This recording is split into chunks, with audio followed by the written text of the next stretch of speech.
Oi, gente.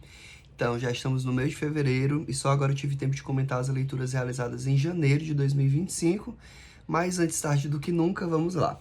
Eu comecei o mês, na verdade comecei o ano, lendo essa coisa incrível que é Os 100 Anos de Solidão, do Gabriel Garcia Marques. Gente, essa obra é fenomenal, assim, um dos melhores livros que eu já li na vida, um dos meus favoritos.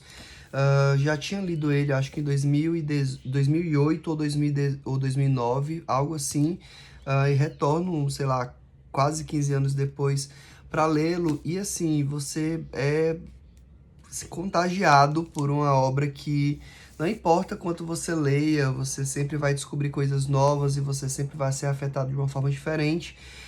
E aqui a gente tem a história da vida de uma família que a gente vê construir uma cidade, que é Macondo.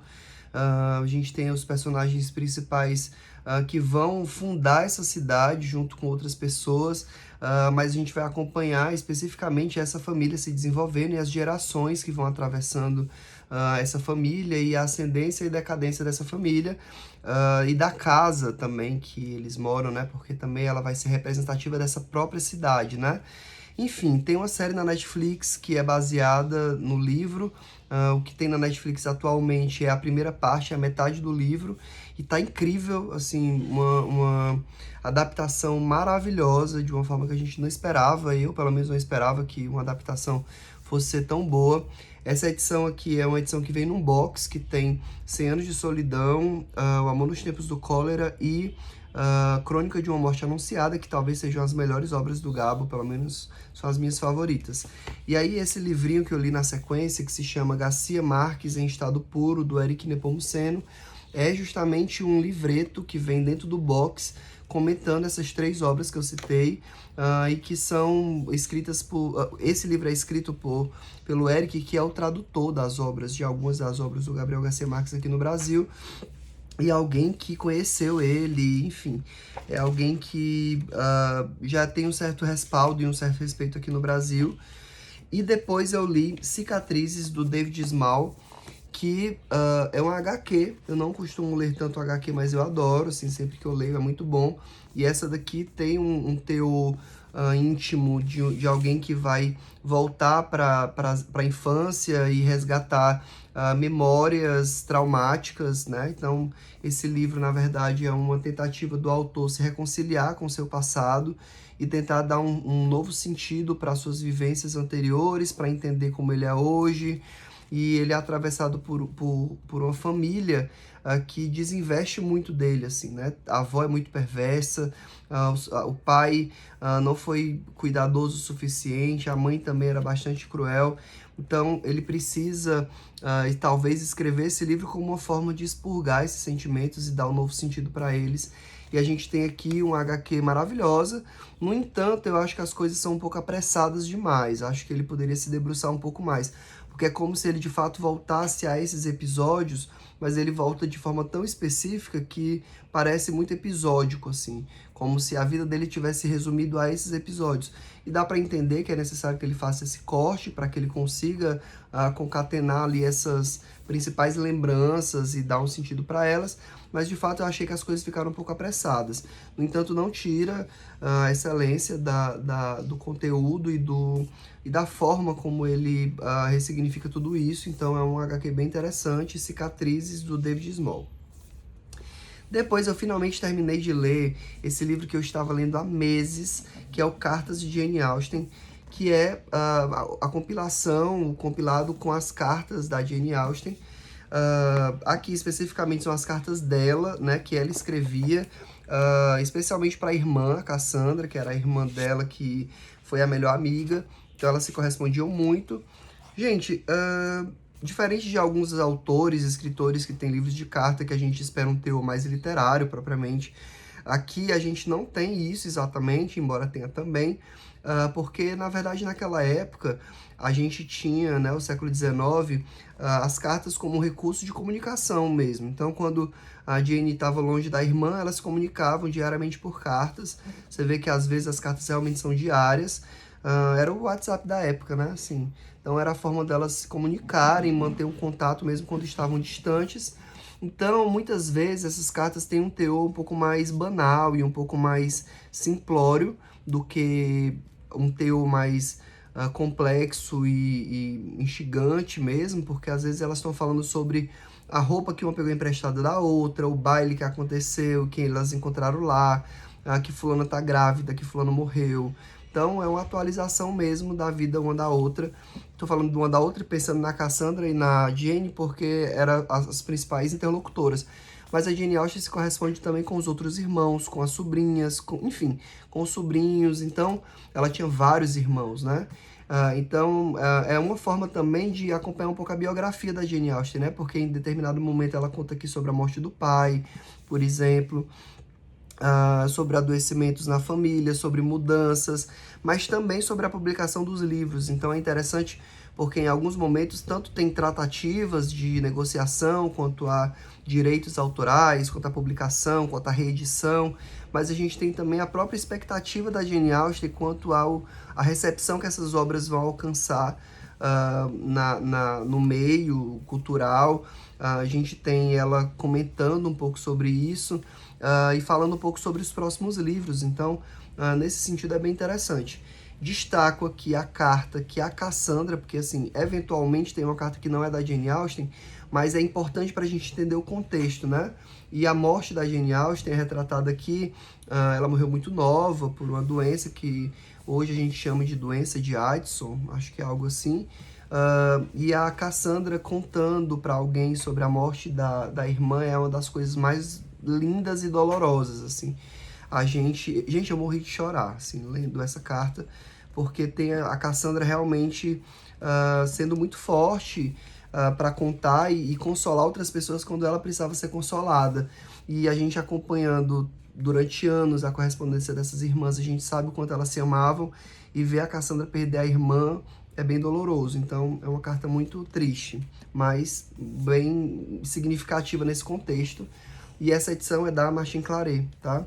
Tá uma edição bem bonita, vem uns postais ilustrando os bailes da época, ilustrando as ruas e o marcador, né, no formato da capa. Depois eu li Cartas a um Jovem Poeta, do Heine Maria Rilke, que aqui nessa edição da Planeta inclui também as cartas do Capu, do Franz Capu, pro Rilke, né? Esse livro ficou muito famoso porque são as cartas que o Rilke respondia a esse aspirante a poeta. Mas pela primeira vez um livro brasileiro traz a tradução também das cartas que o poeta escrevia para o Rilke. E a gente vê aqui o Rilke não tão interessado na poesia do Capu, mas alguém interessado em dialogar, em conversar sobre poesia, sobre literatura, e incentivar a escrita, mesmo que pareça que ele não gostava tanto do que o Capu escrevia. Ainda assim ele motivava ele a escrever, assim, sem aspirações de que isso fosse uma grande literatura, mas que se ele sentia essa pulsão de escrever, que ele escrevesse. E aí as cartas do Rilke, elas são muito ricas de ensinamentos, de filosofias, de indicações literárias. Então é um livrozinho de cabeceira, assim. Eu li ele todo e depois eu voltei para ler as cartas do Rilke. Tem uma série de ensinamentos e de conselhos para a vida que são bem interessantes, além dos conselhos sobre literatura. Li o Eu Não Vim Fazer um Discurso, do Gabriel Garcia Marques, que é um livro que traz os discursos que o Gabo proferiu ao longo da vida, incluindo o discurso que ele faz quando ele recebe o Prêmio Nobel de Literatura. Gente, são discursos, então não são propriamente textos literários interessantes, mas o Gabo consegue fazer com que os discursos sejam interessantes, embora ele descreva que seja uma das coisas mais penosas, que ele não gosta de fazer discursos. Ainda assim, ele, quando se propõe a fazer, faz excelentes discursos que são bastante políticos.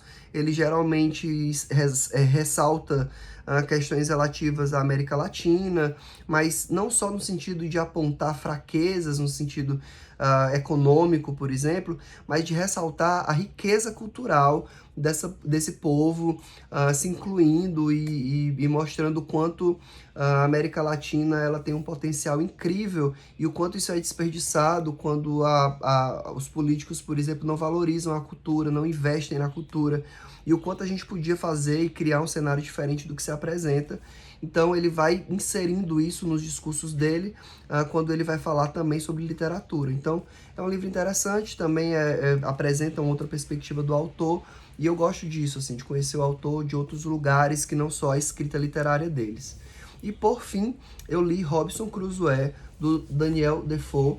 Li aqui para esse daqui, pera, deixa eu achar.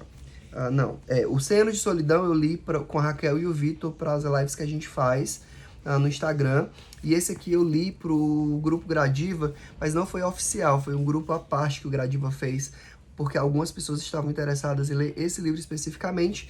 E aí a gente leu, gostei, achei uma literatura interessante, é um grande clássico, mas não foi assim, o livro da minha vida, como eu amei esse livro.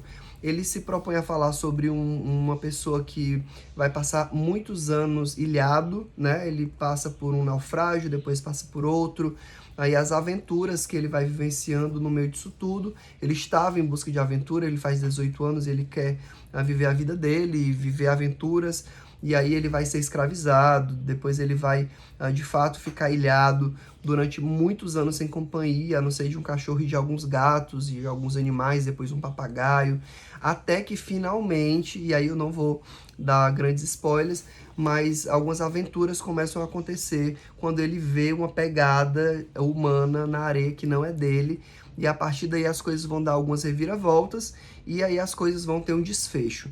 O ponto é que ele passa uns 35 anos, ou são 28, agora não me lembro bem, acho que são 35 anos, longe de casa, desde que decide viver as aventuras. Ele passa pelo Brasil, inclusive, assim, ele cria fazendas no Brasil e tal.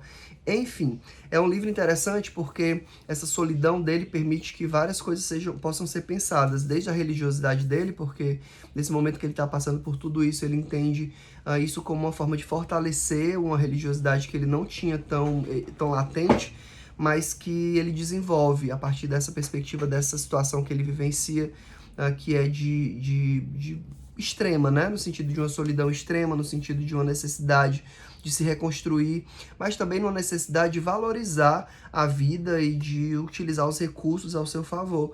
E ele faz isso muito bem. O Robson, ele sobrevive de uma forma muito persistente, ele cria condições para se manter ali dentro daquela realidade, e isso é uma forma também da gente pensar isso, né, assim, de como o ser humano ele pode ser resiliente em situações adversas.